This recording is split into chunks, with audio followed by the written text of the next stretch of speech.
মহান আল্লাহ পাক রব্বুল আলামিনের দরবারে যখন শুকরিয়া আদায় করছি যে আল্লাহ মেহেরবানি করে আমাদের ইসলামকে দুনিয়াবি সমস্ত ফিতনার সামনে থেকে দিলেন দিরা নামান লোক জমাআত ফরজ নামাজ আদায়ের উদ্দেশ্যে আগে ভাবে আল্লাহ মিনাল মুজিবাত মসজিদে আসা এবং বসার তৌফিক দান করবেন।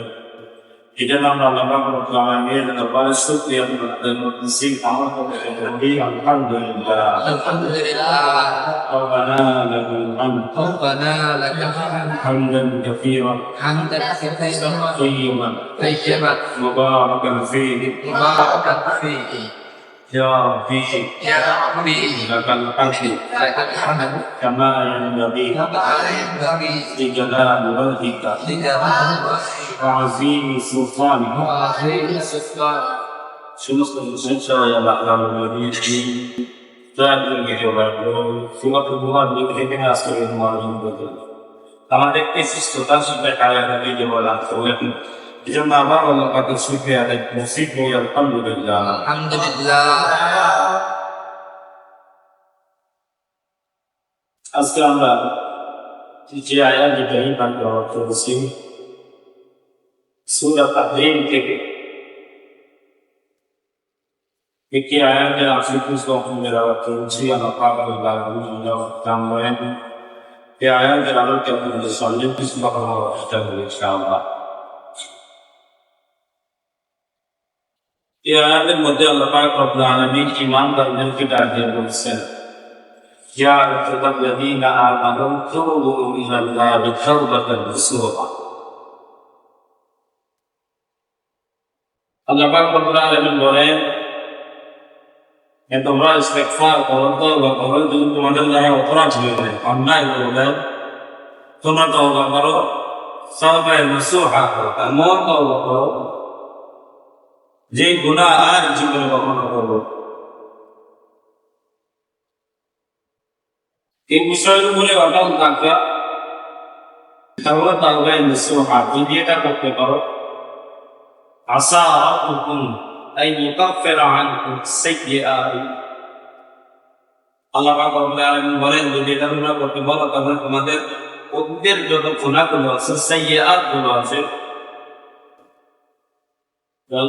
ويغفر لكم আমি তোমাদের এই গুনাহগুলো সব মাফ করব।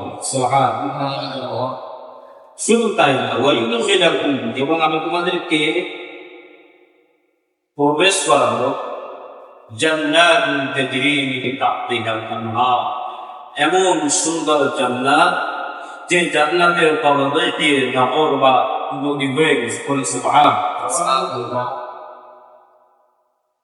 তাহলে যতটুকু আয়াতে কারিমা আমি বলেছি তার সাথে অর্থ যারা আমরা বলছি যদি কোনো ব্যক্তি গুনাহ থেকে ইস্তেগফার বা তওবা করে এবং সে যদি তওবা করে ইস্তেগফার রাখে তাহলে ওই ব্যক্তিকে আল্লাহ পাক রব্বুল আলামিন ক্ষমা করে দিবেন, তার যত গুনাহ থাকুক আল্লাহ পাক মাফ করে দিবেন। শুধু মাফ করবেনই না বরং তাকে জান্নাতের অধিবাসী বানায় দেবেন। বলে সুবহানাল্লাহ।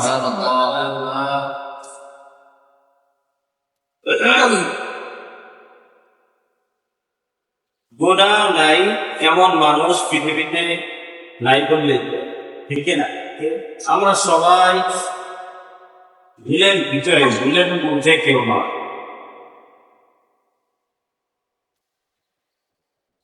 আল্লাহ পাক রব্বুল আলামিন মানব সম্প্রদায়কে দুনিয়াতে পাঠিয়েছেন এবং তিনাদের জীবন যাপনের জন্য নির্দিষ্ট একটি নীতিমালা আমাদেরকে দিয়েছে, নির্দিষ্ট একটি জীবন বিধান আল্লাহ পাক রব্বুল আলামিন আমাদেরকে দিয়েছে।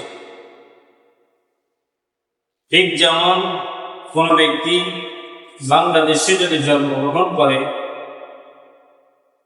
বাংলাদেশের নাগরিকত্ব যদি কোনো ব্যক্তি পায় এই ব্যক্তি বাংলাদেশের যে সংবিধান আছে এই সংবিধানকে সম্পূর্ণরূপে মেনে চলা তার আবশ্যকীয়। আপনি যখন সংবিধান পরিপন্থী কোনো কাজ করবেন তো আপনার জন্য দণ্ডবিধির বিভিন্ন ধারার অনুযায়ী আপনার নামে মামলা হবে, জেল করা হবে, শাস্তি হবে। আল্লাহ পাক রব্বুল আলামিন আমাদেরকেও একটি জীবন বিধান দিয়েছে মুসলিম হিসাবে। কি হিসাবে? সবাই বলেন মুসলিম হিসাবে আমাদেরকে আল্লাহ পাক একটি জীবন বিধান দিয়েছে। বলেন তো এই জীবন বিধানটার নাম কি? সবাই মহব্বতের সাথে আল্লাহ।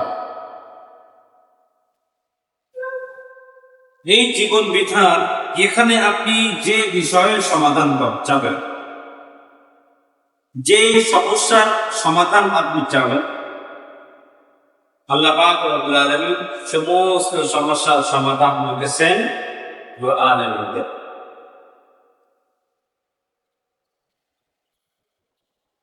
এই জন্য বাংলাদেশের একজন জাগ্রত কবি তিনি মারা গেছেন।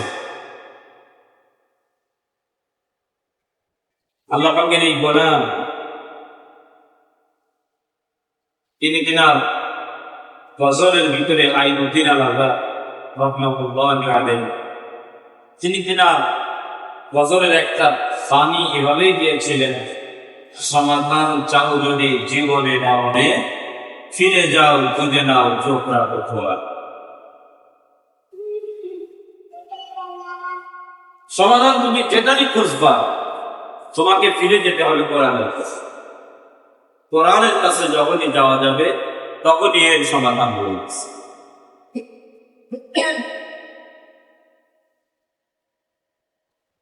যুগে যুগে পৃথিবীতে যত ধরনের সমস্যা তৈরি হয়েছে,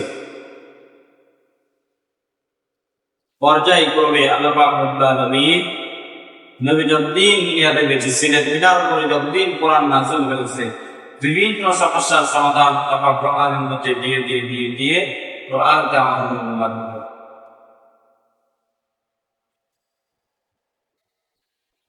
আজকে আমি তিনজন সাহাবীর জীবন নিয়ে সংক্ষিপ্ত আকারে আপনাদের সামনে আলোচনা করব। এই তিনজন সাহাবীর বর্ণনা আল্লাহ পাক রব্বুল আলামিন কোরআনের মধ্যে দিয়েছেন। এই তিনজন সাহাবীর অপরাধ ছিল, তৎকালীন সময়ে আল্লাহ নবী সাল্লাল্লাহু আলাইহি ওয়াসাল্লাম এর জামানায় আজকে যেমন জুমার দিন মসজিদে অনেক মানুষ আসবে নামাজের জন্য, যারা মসজিদে আসবে সবাই কিন্তু পরিপূর্ণ ঈমানদার না। এর ভিতরে অনেক মুনাফিক আছে, যাদের চেহারাটা আপনার আমার চেহারার সঙ্গে হুবহু মিলে যায়, যাদের গায়ে পাঞ্জাবি আছে, মাথায় টুপি আছে, মুখে দাড়ি আছে, কিন্তু তারা প্রকৃতপক্ষে কখনো চায় না ইসলামের ক্ষতি হোক, তারা চায় ইসলাম বিপে যায়। বলেন দেখি না, আল্লাহ নবীর জামানায় এই মুনাফিক ছিল। এখনকার সময় মানুষ মুনাফিকদের দেওয়া ট্যাবলেট খায়, খেয়ে মানুষ তার সুরে গান গায়, মুনাফিক বলা শুরু হয়। তৎকালীন সময়ে আল্লাহ নবী সাল্লাল্লাহু আলাইহি ওয়াসাল্লামের সাহাবাদের ভিতরেও যে একজন এমন হয়ে গেছে, তারা এই মুনাফিকি ট্যাবলেট খেয়ে ফেলছে এবং তারা দিন থেকে তাদের মুখ থেকে ফিরায় নিয়েছে। তাদের পরিণতি নিয়ে আমি আজকে আপনাদের সামনে তুলে পাবো না।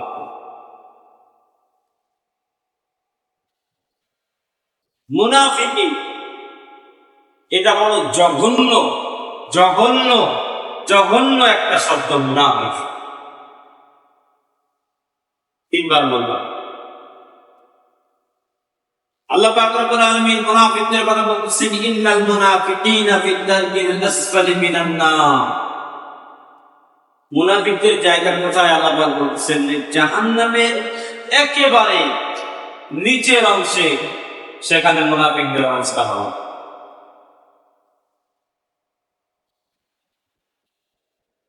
মুনাফিকের অনেক পরিচয় আছে,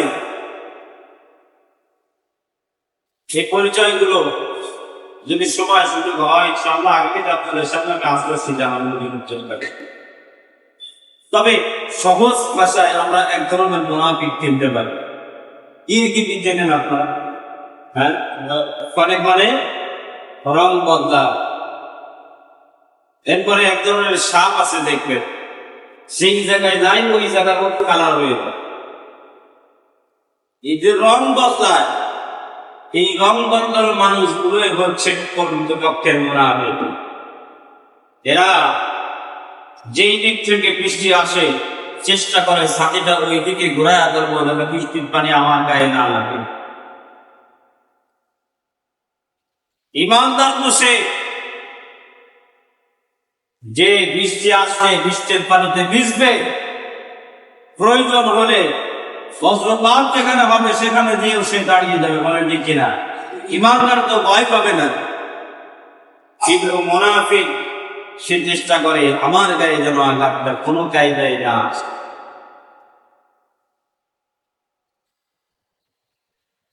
এটা ইতিপূর্বে বাংলাদেশের জমিনে ছিল অনেক আলেমদের ভিতরে যারা কোরআনের ময়দানে কথা বলত, কিন্তু তারা কথা এমন ভাবে বলতো যে কোনো আঘাত যেন তার গায়ে পড়ে না। এদেরকে চিনে রাখবে। বর্তমান বাংলাদেশের যে রাজনৈতিক পরিস্থিতি আমরা সকলেই জানি,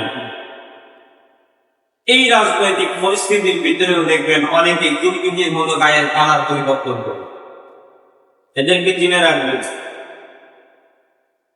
অন্ধ একজন বন্ধু, সে তোমার কাছে অনেক ভালো, মুনাফিক শত্রু চাই। একজন সচ্চল মুনাফিক শত্রু তোমার, সে তার চাইতে একজন অন্ধ বন্ধু তোমার কাছে অন্ধ। দলে কর্মী নাই, লোকজন নাই, কম আছে, কম থাক, যে কয়জন আছে সেগুলো যদি রিস্টা করা হয় তাই আলহামদুলিল্লাহ। কিন্তু এই গিরগিটির মতো কলস পরিবর্তন করা মুনাফিক মার্কা কর্মী নিয়ে তোকে জায়গা দিয়ে কোনো লাভ নাই, বলে ঠিক কিনা? আল্লাহ নবী সাল্লাল্লাহু আলাইহি ওয়াসাল্লামের জামানায় এই মুনাফিকেরা তাবুক যুদ্ধের সময় আল্লাহ নবী সাল্লাল্লাহু আলাইহি ওয়াসাল্লাম আল্লাহর জমিনে আল্লাহর দ্বীন কায়েমের জন্য জিহাদ করে। সেখানে জিহাদ চলাকালীন সময়ে অনেক সাহাবীরা শাহাদাত বরণ করেছেন। আল্লাহ নবী সাল্লাল্লাহু আলাইহি ওয়াসাল্লামের দান্দাল মোবারক শহীদ হয়েছে। তেনার মাথায় যে লোহার কপাট করা ছিল সেটা ভেঙে তার মাথার ভিতরে রডের গড়ন হয়ে গেছে। অনেক নির্যাতনের শিকার হয়েছেন সাহাবায়ে কেরাম সহ নবী সাল্লাল্লাহু আলাইহি ওয়াসাল্লাম। তিনাদের লক্ষ্য ছিল আল্লাহর জমিনে আল্লাহর দ্বীন বাস্তবায়ন করা। বেজিন বেঈমানেরা পিছু হটুক, তাদের যদি আল্লাহ পাক কবুল করে তারা কালেমা পড়ে মুসলমান হোক, ঈমান আনয়ন করুক, অন্যথায় আল্লাহর জমিনে আল্লাহর দ্বীন কায়েম। এটাই ছিল নবীর মাকসাদ। এই জন্য তিনি অনেক অনেক সময় আল্লাহ পাকের নির্দেশে যুদ্ধ করেছেন, জিহাদ করেছেন। যারা শাহাদাত বরণ করেছে তাদের জন্য আল্লাহ নবী দোয়া করেছেন। আজকে আমাদের সমাজে মানুষের বাক স্বাধীনতা হারিয়ে গিয়েছিল, মানুষ কথা বলতে পারত না। ওর কথা বলতে গেলে আগে ডানে বায়ে সামনে পিছনে তাকায় দেওয়া, যে অমুক দলের কোন কর্মী আছে কিনা বা কোন গোয়েন্দা সংস্থার লোক আছে কিনা, এগুলো সব আমার নিকটাত্মীয় কিনা, এগুলো যাচাই বাছাই করে কথা বলেন ঠিক কিনা। এই বাক স্বাধীনতাকে ফিরিয়ে আনার জন্য বাংলাদেশে আরো একটা জিহাদ হয়েছে। এই যুদ্ধে অনেকে আহত হয়েছে, অনেকে মারা গেছে, অনেকে বন্ধুত্ব বরণ করেছে, অনেকে অন্ধ হয়ে গেছে। যে সকল ভাইরা শাহাদাত বরণ করেছে, আমরা আবার আল্লাহর কাছে দোয়া করি, আল্লাহ এদের মৃত্যুগুলোকে তুমি শাহাদাতের মৃত্যু হিসাবে কবুল করো। সবাই বলি আমিন। যারা আহত হয়েছেন তাদের সুচিকিৎসার জন্য রাষ্ট্র থেকে ব্যবস্থা গ্রহণ করা হয়েছে। আমরা আমাদের মহল্লার মুসল্লিদের কাছে অনুরোধ জানিয়েছিলাম, আমরা এই শহীদ পরিবারের পাশে অথবা আহত পরিবারদের পাশে দাঁড়ানোর জন্য আমরা একটা উদ্যোগ নিয়েছিলাম। আমরা আমাদের জায়গা থেকে যতটুকু সাধ্য হয় আমরা চেষ্টা করবো কিছু অর্থ তুলে ইমাম পরিষদের মাধ্যম দিয়ে তাদের কাছে তুলে দেওয়ার জন্য। গত জুমার দিন আপনাদের কাছে আমি জানিয়েছিলাম, অনেকে আনছিলেন, অনেকের মনে ছিল না। এই জন্য আজকে আগে থেকে আপনাদেরকে মনে করাই দিলাম। মা বোনেরা যারা মাইকের আওয়াজ শুনতেছেন, আপনারাও যদি মনে করেন যে যারা বাংলাদেশকে নতুন করে স্বাধীন করার জন্য যারা রক্ত দিয়েছে, আহত হয়েছে, তাদের পাশে আপনারা আপনাদের সহযোগিতার হাত বাড়াবেন। আপনাদের বাড়ির পুরুষদের হাত দিয়ে আপনারা কিছু টাকা পাঠাবেন। আপনাদের সহযোগিতায় একজন অসুস্থ বন্ধু মানুষ সুস্থ হয়ে উঠতে পারে, একজন অসচ্ছল শহীদ পরিবার আবার স্বাবলম্বী হয়ে উঠতে পারে। এই জন্য সদ ইচ্ছা নিয়ে আপনারা আপনাদের দানের হাতটা বাড়ায় দিবেন ইনশাআল্লাহ। যে কথা বলতেছিলাম যে অনেক মানুষ শাহাদাত বরণ করেছে, অনেকে আহত হয়েছে, তাদের মাকসাদ ছিল একটা, আল্লাহ জমিনে আল্লাহর দ্বীনটা কায়েম করে। তাবুকের যুদ্ধের সময় একজন দুইজন নয়, 10,000 মুসলিম সেনারা আল্লাহ নবী সাল্লাল্লাহু আলাইহি ওয়াসাল্লামের সঙ্গে তাবুকের যুদ্ধে শরীক হয়েছিল। সবাই বলি সুবহানাল্লাহ। 10,000 সেনা নিয়ে আল্লাহ নবী সাল্লাল্লাহু আলাইহি ওয়াসাল্লাম যুদ্ধে চলে গেলেন। যুদ্ধ সংঘটিত হয়ে গেল। আল্লাহ পাক মুসলিমদের বিজয় দিলেন। জয়ী হলো মুসলমানেরা। করিম সাল্লাল্লাহু আলাইহি ওয়াসাল্লাম সেখান থেকে গনিমতের মাল কুড়িয়ে নিয়ে তিনি যখন মদিনাতুল মুনাওয়ারায় ফিরে আসলেন, তিনি জানতে পারলেন কিনা 3জন জলিল কদর সাহাবী, 3জন সাহাবী তারা এই তাবুকের যুদ্ধে শরীক পায়নি। এই 3জন সাহাবীর মধ্যে একজন সাহাবীর নাম হচ্ছে কাব বিন মালিক রাদিয়াল্লাহু তাআলা, আরেকজন হচ্ছে হিলাল ইবনে উমাইয়া রাদিয়াল্লাহু তাআলা আনহু, আরেকজন হচ্ছে মানানা ইবনে রাবি রাদিয়াল্লাহু তাআলা। এই 3জন জলিল কদর সাহাবী তারা এই জিহাদে শরীক হতে পারেন। তাদের ভিতরে কিছু সংখ্যক মুনাফিক, তাদের মুনাফিকি ট্যাবলেট তাদের ভিতরে ঢোকানো হয়েছে, যেগুলো ফিকির তাদের ভিতরে আসার কারণে তারা জিহাদের ময়দানে যায় না। আল্লাহর জমিনে আল্লাহর দ্বীন বাস্তবায়ন, মুক্তিটা যারা চায় না, এই ঘটনা তাদের জন্য শিক্ষা। এখান থেকে শিক্ষা নেবেন যেটা কত বড় জঘন্য অপরাধ। আপনি ভিন্ন মতদর্শীর তর্ক করতেই পারেন, এটা আপনার ব্যক্তিগত এখতিয়ার, এটা আপনি করতেই পারেন। আপনি চাইলে আওয়ামী লীগ করেন, চাইলে বিএনপি করেন, জাতীয় পার্টি করেন, জামাত করেন, জাসদ করেন, বাসদ করেন, এগুলো নিয়ে আমাদের কোনো চুটকারি নাই, মাথা ব্যথা হবে। তবে আপনার ভিতরে ফিকির থাকতে হবে আল্লাহর জমিনে আল্লাহর দ্বীন বাস্তবায়ন করবেন। এই ফিকির আপনার ভিতরে থাকতে পারে, আপনি যে মতদর্শী হন না কেন। এটা যদি আপনার ভিতরে না থাকে, আপনি কত বড় অপরাধ করতেছেন, এই ঘটনাটার বাস্তব না। এই 3জন সাহাবী তারা যখন জিহাদের ময়দানে যায় নাই, খবর আল্লাহ নবীর কাছে পৌঁছালো। বলেছেন এই ফ্যান দিনে ছেড়ে দিয়েছে, ফ্যান করা ছেড়ে দিয়েছে। এই খবরটা যখন আল্লাহ নবীর কাছে পৌঁছালো, নবী করিম সাল্লাল্লাহু আলাইহি ওয়াসাল্লাম ঘোষণা দিলেন। মনোযোগ দেন, এটি মনোযোগ দেন, খুব গুরুত্বপূর্ণ কথা। আল্লাহ নবী ঘোষণা দিলেন, আল্লাহ পাকের পক্ষ থেকে দ্বিতীয় দিন নির্দেশ না আসা পর্যন্ত এই 3জন ব্যক্তির থেকে সমস্ত ভ্রাতৃত্বের সম্পর্ক, সমস্ত আত্মীয়তার সম্পর্ক তাদের থেকে ছিন্ন করা হলো। বুঝতে পেরেছেন আমার কথা? যে নবীকে পাথর মেরে জমিনে ফেলে রাখা হলো, ফেরেশতা এসে বলতেছেন, ইয়া রাসূলুল্লাহ, আপনি বদদুয়া করেন এদেরকে এখনই ধ্বংস করুন। আল্লাহ নবী বললেন কি যে না, আমাকে কারোর জন্য বদদুয়া করার জন্য দুনিয়াতে পাঠানো হয়, আমি এসেছি রহমত স্বরূপ। এই রহমতের নবী ঘোষণা দিলেন এই তিনজনের সঙ্গে সমস্ত রকম ভ্রাতৃত্বের সম্পর্ক, সমস্ত রকম রক্তের সম্পর্ক, আত্মীয়তার সম্পর্ক, সমস্ত কিছু রব্বুল আলামিনের পক্ষ থেকে দীর্ঘদিন যখন নির্দেশ না আসবে ততদিন পর্যন্ত সম্পর্ক স্থগিত রাখা হবে। কত বড় কঠিন কথা চিন্তা করে দেখেন। তাদের অপরাধ ছিল তারা দাড়ি কেটে ফেলেছিল, তাই না? হ্যাঁ, আমার আলোচনা মনে হয় বোঝেন যেমন। তাদের অপরাধ কি ছিল? দাড়ি কেটে ফেলেছে, নবীর সুন্নাতকে বাদ দিয়ে দিয়েছে, টাকনুর নিচে কাপড় পরেছে, যে কানা মহিলার দিকে তাকিয়েছে, জিনা করেছে, ব্যভিচার করেছে। ইসলামী আইন আল্লাহর জমিনে বাস্তবায়ন হোক এই যুদ্ধে তারা শরীক হয় নাই, এটা হচ্ছে তাদের অপরাধ। এই অপরাধের কারণে আল্লাহ নবী সাল্লাল্লাহু আলাইহি ওয়াসাল্লাম বললেন তাদের সঙ্গে সমস্ত সম্পর্ক ছিন্ন, রবের পক্ষ থেকে দ্বিতীয় নির্দেশ আসা করছে।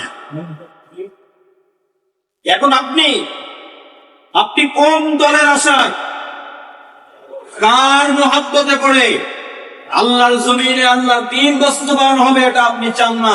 আপনি আপনার বিবেকের কাছে প্রশ্ন করে দেখেন, কার আশা যে আপনাকে অকুল সাগরে ফেলিয়ে রেখে গেল, তার আশা?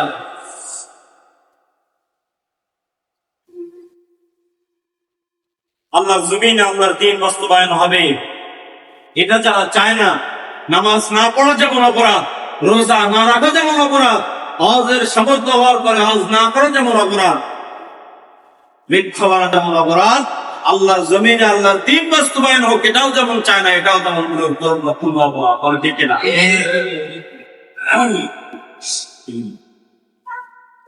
আল্লাহর নবী সাল্লাল্লাহু আলাইহি ওয়াসাল্লামের তিনজন সাহাবী কাব ইবনে মালিক রাদিয়াল্লাহু তাআলা আনহু উপরে যখন এই যুদ্ধের বাস্তবায়ন হয়ে গেল, আল্লাহর নবীর সাহাবী হিলাল ইবনে উমাইয়ার উপরে এবং মালালা ইবনে রাবির উপরে যখন এই হুকুম বাস্তবায়ন হয়ে গেল, সেখানে কাব ইবনে মালিকের স্ত্রীও উপস্থিত ছিল। তিনি এই ঘটনা শুনলেন। কাব ইবনে মালিক বাড়ি যাওয়ার আগে তিনার স্ত্রী ঘরের মধ্যে প্রবেশ করেছে, বাচ্চা ছেলে মেয়েগুলো বাইরে খেলা নিজের জিজ্ঞাসা সন্তান। স্ত্রী ঘরের ভিতরে কাব ইবনে মালিক ঘরের দরজায় দিয়ে নক করলেন। ভিতর থেকে বিবি আওয়াজ দিয়ে বলতেছে, আপনি আমার প্রাণের স্বামী, আমি আপনাকে ভালোবাসি, আল্লাহর রাসূল, এখানে কোনো সন্দেহ নাই। তবে আমার প্রাণের স্বামী, আমি খবর পেয়েছি আল্লাহর নবী সাল্লাল্লাহু আলাইহি ওয়াসাল্লাম আপনার ব্যাপারে নিষেধাজ্ঞা দিয়েছে, আপনার সঙ্গে কোনো সম্পর্ক স্থাপন করা যাবে না। আমি তো আপনার বিবি, আপনি যখন ঘরের ভিতরে আসবেন আপনার সঙ্গে তো আমার ঘরের ভিতরে বসবাস করাই লাগবেন, বাধ্যতামূলক আপনার সঙ্গে আমার থাকা লাগবে। হে আমার প্রাণের স্বামী, আপনি যদি জোর করে ঘরের ভিতরে প্রবেশ করেন, আল্লাহর কসম করে বলি পিছনের দরজা দিয়ে বের হয়ে আমি আমার বাবার বাড়িতে চলে যাব, কোনদিন আপনার সঙ্গে সম্পর্ক রাখবো না। যতদিন আল্লাহ পাক রব্বুল আলামিনের পক্ষ থেকে আপনার উপরে অর্পিত নিষেধাজ্ঞা না উঠে ততদিন পর্যন্ত আমি আপনার স্ত্রী, আপনার সঙ্গে স্বামী স্ত্রীর মধ্যে সম্পর্ক স্থাপন করতে পারবো না। মহিলা স্বামীকে বয়কট করে দিলেন যে আল্লাহর নবী আপনাকে বয়কট করতে বলছে। তিনি চিন্তাগ্রস্ত হয়ে গেলেন, অনুতপ্ত হতে লাগলেন আর বললেন, কেন আল্লাহর নবীর সঙ্গে জিহাদের ময়দানে গেলাম না? এই অনুতপ্ততা চিন্তা করতে করতে মনে করতেছে তাহলে বাড়ি থেকে বের হয়ে যায়। বাড়ি থেকে বের হবেন এমন সময় দেখে তিনটা ছোট্ট ছোট্ট বাচ্চা আসছে। একটা বাচ্চার বয়স 9 বছর, একটা বাচ্চার বয়স 7 বছর, আর একটা বাচ্চার বয়স 4 বছর। এই তিনটা সন্তান পাথর নিয়ে খেলাধুলা করতেছে। কাব ইবনে মালিক রাদিয়াল্লাহু তাআলা আনহু সন্তানদেরকে কোলের কাছে ডাক দিলেন আর বললেন, বাবা একটু এদিকে আসো, আমি তো তোমাদেরকে রেখে চলে যাচ্ছি, কবে আর আসবো জানি না, তোমাদেরকে একটু আদর করিনি। কাব ইবনে মালিক রাদিয়াল্লাহু তাআলা আনহু ছোট্ট ছোট্ট শিশু সন্তানেরা পাথরগুলো তুলে নিক্ষেপ করে দিয়ে বাবাকে ডাক দিয়ে বলে, আপনি আমাদের আব্বা, আপনার প্রতি সম্পূর্ণ শ্রদ্ধা সম্মান ভালোবাসা সব আমাদের আছে। তবে আল্লাহর নবী সাল্লাল্লাহু আলাইহি ওয়াসাল্লাম আপনাকে নিষেধাজ্ঞা দিয়েছেন, এখন আপনার মতো পিতার ভালোবাসা আমাদের মতো সন্তানের আর প্রয়োজন নাই। যেদিন আল্লাহ পাক রব্বুল আলামিনের পক্ষ থেকে আপনার জন্য নির্দেশ আসবে, যেদিন আপনার উপর থেকে নিষেধাজ্ঞা উঠানো নেওয়া হবে, ওই দিন আমরা আপনার বুকে ডাকবো, আপনাকে আদর করবো, জড়ায় ধরে আব্বা বলে ডাকবো। সুবহানাল্লাহ। সন্তানগুলোও তাদেরকে প্রত্যাখ্যান করবে। কতটা ব্যথা ভিতরে চিন্তা করে দেখেন, বিবেকটাকে একটু নাড়ায় দেন, কতটা ব্যথা। সন্তান চলে গেলে বাড়ি থেকে দূরে হয়ে, দূরে একটি পাহাড়ের উপত্যকায় যে সেজদায় পড়ে কান্না, তওবার জন্য কান্না শুরু করলেন। দ্বিতীয় আরেকজন সাহাবী হিলাল ইবনে উমাইয়া, তিনার বয়স ছিল 70 বছর, বয়োজ্যেষ্ঠ মুরব্বী। মাথায় ব্যথা, গায়ে ব্যথা, হাড়ের ভিতরে ব্যথা, বেশি দূর রাস্তা দিয়ে যেতে পারবেন না, দেশ ছেড়ে চলে যেতে পারবেন না, শরীর অসুস্থ মারা যায়। তিনি কি করলেন? হযরত আয়েশা সিদ্দিকা রাদিয়াল্লাহু তাআলা আনহার মসজিদে নববীর পাশে যেখানে তেলাওয়াত মুদ্রাখানা ছিল, ওই মুদ্রাখানার পাশে একটা পিলারের সঙ্গে তিনি নিজেকে বাঁধলেন, দড়ি দিয়ে বসেন, দড়ি দিয়ে নিজেকে কষে বাঁধলেন। এতটাই কষে বাঁধলেন, বাঁধার কারণে তার চামড়া সেল করে অনেক জায়গা কেটে গেল, আর কাটা জায়গার মধ্যে দিয়ে দড়ি প্রবাহিত হয়েছে। তিনি মসজিদে নববীতে বাঁধা অবস্থায় থাকতেন। যখন নামাজের সময় হয়ে যেত, সাহাবীরা হাস্য উজ্জ্বল চেহারা নিয়ে মসজিদে নববীতে আসতেন। যখন হিলাল ইবনে উমাইয়া রাদিয়াল্লাহু তাআলা আনহু তাদেরকে সালাম দিতেন, সালাম দেওয়ার সঙ্গে সঙ্গে সমস্ত সাহাবীরা মাথাটা নিচু করে দিয়ে নকশা মলিন করে ডান কাছ করে শুয়ে চলে যেত। আল্লাহর নবী যখন মসজিদে নববীতে প্রবেশ করতেন, এমন জায়গায় উমাইয়াকে রাখা ছিল, বান্ধা ছিল, নবী ঢুকলেই উমাইয়ার চেহারার সঙ্গে তার দর্শন হবে। কিন্তু যখনই উমাইয়ার নিকটবর্তী আল্লাহর নবী হতেন, সঙ্গে সঙ্গে নিজের মাথাখানা নিচু করে দিতেন। বলেন তো দেখি, কলিজার ছেঁড়া ভালোবাসার ধন। প্রত্যেকটা সাহাবী আল্লাহর নবীকে কলিজা দিয়ে ভালোবাসতেন। সেই কলিজা ছেঁড়া ভালোবাসার ধন আল্লাহর নবী তার দিকে না তাকিয়ে মাথা নিচু করেছিল। এর চাইতে বড় কষ্টের আর কিছু হতে পারে নাকি? আছে আল্লাহ। তিনি অত্যন্ত ব্যথিত হয়ে গেলেন, অত্যন্ত ব্যথিত হয়ে গেলেন, কাঁদতে লাগলেন আল্লাহ। তৃতীয় আরেকজন সাহাবী মানানা ইবনে রাবি রাদিয়াল্লাহু আনহু, তিনিও পাহাড়ের গুহায় চলে গেলেন। একদিন, 2 দিন নয়, এভাবে পুরো 50 দিন পর্যন্ত তারা সেজদায় পড়ে শুধু হাওয়া করে কাঁদে আর আল্লাহর কাছে তওবা করে, আল্লাহ কেন আপনার নবী জিহাদের ময়দানে গেল, তাবুকের যুদ্ধে গেল, আমরা কেন গেলাম না? আমরা অনুশোচনা করতেছি, আমাদের অন্যায় হয়ে গেছে, রব্বুল আলামিন আপনি আমাদেরকে মাফ করে দেন। তওবায়ে নসুহা করলেন, কাঁদতে লাগলেন। 50 দিন যখন সময় পার হয়ে গেল, 50 দিনের মাথায় একদিন ফজরের নামাজের আগ মুহূর্তে আল্লাহর নবী সাল্লাল্লাহু আলাইহি ওয়াসাল্লামের উপরে ওহী নাযিল হলো, وعلى الثلاثة الذين خلفوا حتى إذا ضاقت عليهم الأرض بما رحبت وضاقت عليهم أنفسهم وظنوا أن لا ملجأ من الله إلا إليه। وهي نازل হয়ে গেল। আল্লাহ পাক রব্বুল আলামিন বলেন, وعلى الثلاثة الذين خلفوا, যে 3 জন ব্যক্তি যারা বিগত 50 দিন ধরে আমি মালিকের কাছে হাওমাও করে কেঁদেছে, ইস্তিগফার করেছে, তওবা করেছে, আমি আল্লাহ তাদের কান্না শুনেছি এবং আমি আল্লাহ তাদেরকে মাফ করে দিয়েছি। সুবহানাল্লাহ। আল্লাহর নবী সাল্লাল্লাহু আলাইহি ওয়াসাল্লাম ফজরের নামাজ শেষ করে কাব ইবনে মালিক রাদিয়াল্লাহু তাআলা এর বাড়িতে এসে হাজির হয়ে গেলেন। দরজায় নক করলেন, কাব বাড়িতে আসো নাকি? কি কথা? 50 দিন হয়ে গেছে, কাবের সঙ্গে কোনো সাক্ষাৎ নাই। নবী মনে করলেন বাড়িতে আছে, বাসায় যে দরজা করলেন, ভিতর থেকে বিবি ডাক দিয়ে বলেন, ইয়া রাসূলুল্লাহ, বিগত 50 দিন হয়ে গেছে আমি আমার স্বামীর দেখা পাই নাই। ছোট্ট বাচ্চা দুটো, বাচ্চা তিনটা, আল্লাহ নবী সাল্লাল্লাহু আলাইহি ওয়াসাল্লামের গলার আওয়াজ পেয়ে ঘুম থেকে উঠে গেল। আল্লাহর নবীকে জড়ায় ধরে বললেন, ইয়া রাসূলুল্লাহ, আপনার নিষেধাজ্ঞার কারণে বিগত 50 দিন আপনাকে আব্বা বলে ডাকি নাই, আপনাকে পাই নাই, বড় ব্যথা, আপনাকে কোলে নিয়ে ধরো, আপনাকে বুকে জড়ায় ধরার জন্য আব্বার বুকে উঠবো বলে আমার ভিতরে আল্লাহ করে কান্না আসতেছে, আমি আমার আব্বাকে চাই। আল্লাহ নবী বললেন, তোমার আব্বাকে আল্লাহ পাক রব্বুল আলামিন ক্ষমা করে দিয়েছেন, কোথায় আছে তোমার আব্বা বলো। ছেলেরা বলল, আমরা জানি না। সাহাবীদেরকে আল্লাহ নবী বললেন, আমার সাহাবীরা যাও, কোথায় কাব ইবনে মালিক আছে, কোথায় মালালা ইবনে রাবিয়া আছে, তাদেরকে খুঁজে বের করো।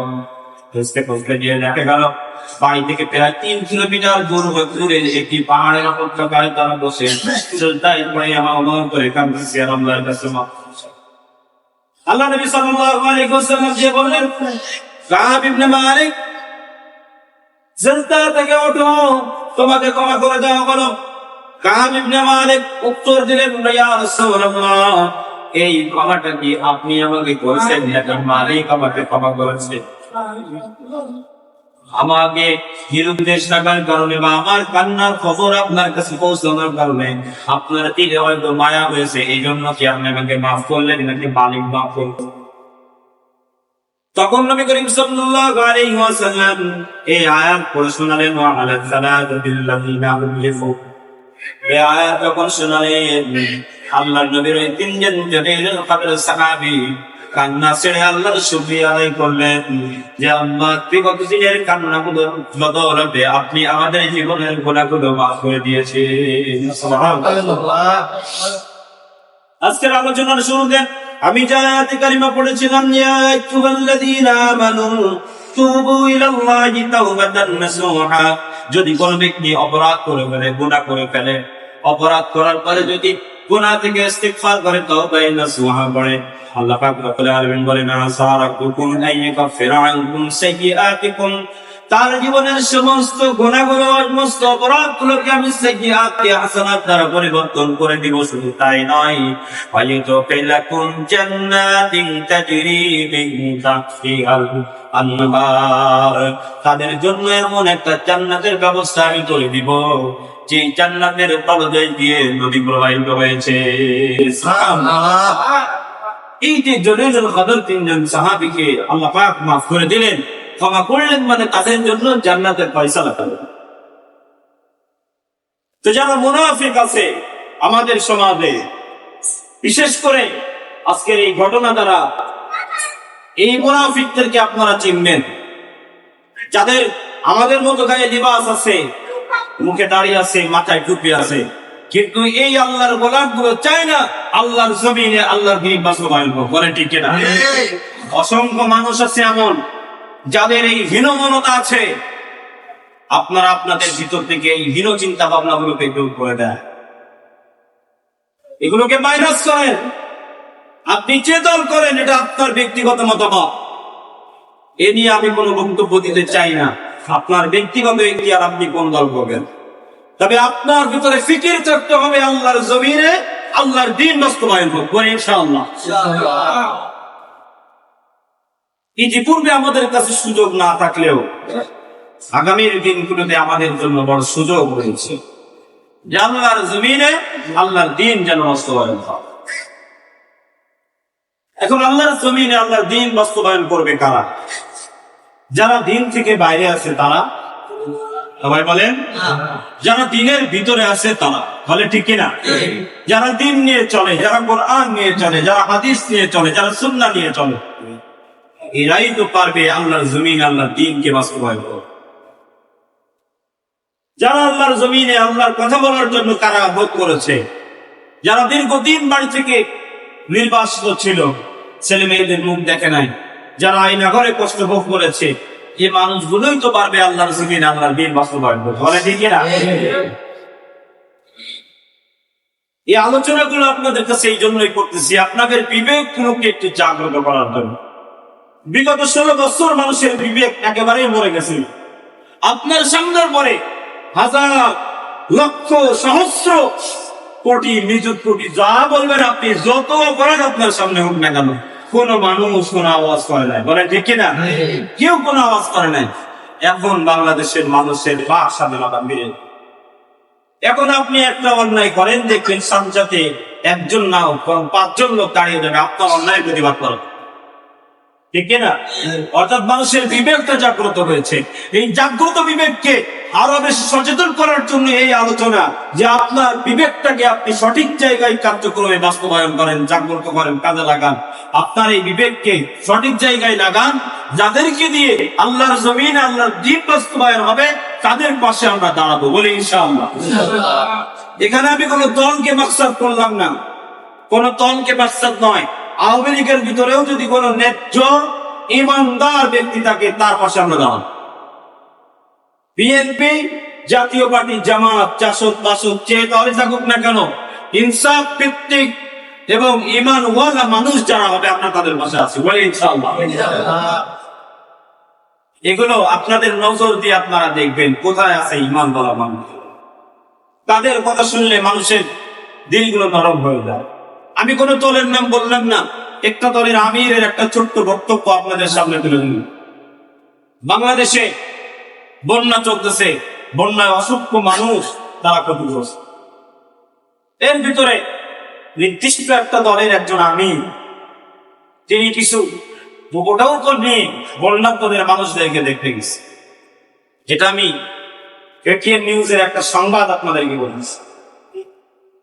তিনি সেখানে যখন অনেক মিডিয়ার ভাইদেরকে অনুরোধ করলেন, মেহেরবানি করে আপনারা ক্যামেরা ইউজ করেন।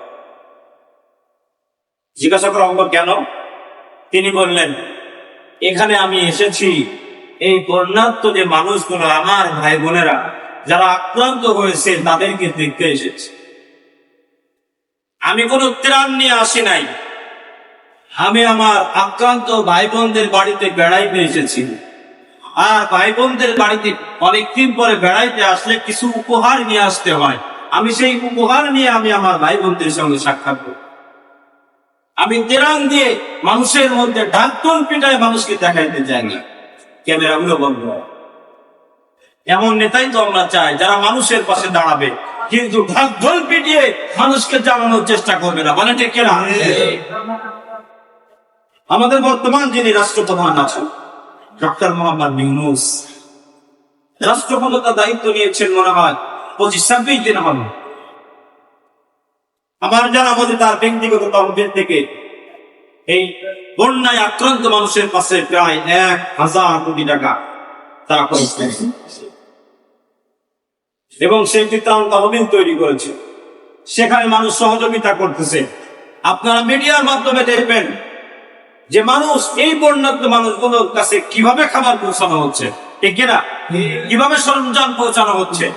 ইতিপূর্বে আমরা দেখেছি দায়িত্বশীল ব্যক্তিদের কাছে এই সমস্ত বন্যাত্ম মানুষের টাকা পয়সা গুলো তাদের কাছে পৌঁছানো, মানে এই টাকাগুলো লুটে পুটে খাওয়ার ধারণা তারা করতে পারে, ঠিক কিনা? একটু চিন্তা রাখবেন, এই কোনো সেই খরচ পাল্টানো, গিরগিটি মার কামানো সমাজের মধ্যে নিকৃষ্ট জাতি, এদেরকে চিনে রাখবেন। যে দলের মানুষ হন না কেন, আমাদের এই নিয়ে কোনো দ্বিধাদ্বন্দ্ব নাই। তবে সে যদি ঈমান ওয়ালা হয়, ইনসাফ ওয়ালা হয়, আল্লাহ ওয়ালা হয়, আল্লাহর জমিন আল্লাহর দ্বীন বাস্তবায়ন হোক, এটা যদি চাই আমরা তাকে সমর্থন করি, বলেন ঠিক কিনা? আজকের এই ঘটনা দ্বারা আপনাদেরকে বোঝালাম যে আল্লাহর জমিনে আল্লাহর দ্বীন বাস্তবায়ন হোক, এটা যারা চায় না তারা কত বড় জঘন্য অপরাধী। 3 জন সাহাবীর ঘটনা দিয়ে আপনাদেরকে বোঝালাম যে আল্লাহ নবী তাদেরকে বয়কট করেছেন। তাহলে আপনি আমার সমাজে যদি অবস্থান করেন, আমাদের এই মুসলিম অধ্যুষিত সমাজে বসবাস করে আপনি চাইবেন না যে আল্লাহর জমিনে আল্লাহর দ্বীন বাস্তবায়ন হোক, এটা আপনি চাইবেন না। জনগণ আপনাদেরকে চাইবেন, আপনাদেরকে প্রত্যাখ্যান করবে, বলে ঠিক কিনা? আল্লাহ পাক রব্বুল আলামিন আজকের এই আলোচনা থেকে যে শিক্ষা আমরা পেয়েছি, যে আমরা যতদিন জীবনে বেঁচে থাকবো, শিক্ষাটা হচ্ছে যতদিন বেঁচে থাকবো আমরা চাইবো মনে প্রাণে যে আল্লাহর জমিনে আল্লাহর দ্বীন বাস্তবায়ন হোক। আমরা সবাই চাইতো ইনশাআল্লাহ। আল্লাহ পাক আমাদের সবার মনের এই চাওয়াকে পূরণ করুন। সবাই বলি আমিন। সুবহানাকা আল্লাহুম্মা ওয়া বিহামদিকা আশহাদু আল্লা ইলাহা ইল্লাল্লাহ ওয়া আতুবু ইলাইক।